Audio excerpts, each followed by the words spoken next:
I've been lying down for hours now, eh? It's 5:35 a.m. and there's not much I can do.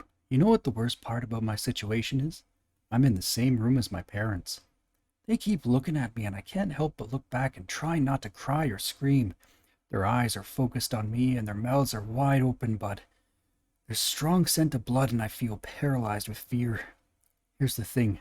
The second I make any hint that I'm not asleep anymore, I am completely fudged.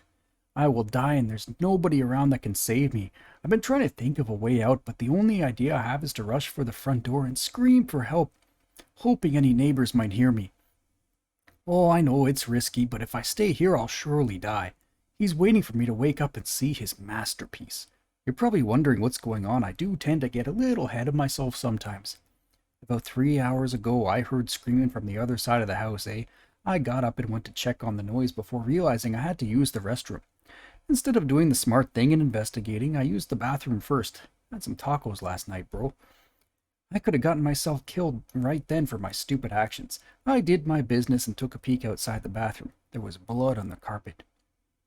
I got very worried and ran back to my room, hiding under the sheets like the coward I was. I tried to convince myself to go back to sleep, that it was just some really vivid dream or something. But I heard my bedroom door open.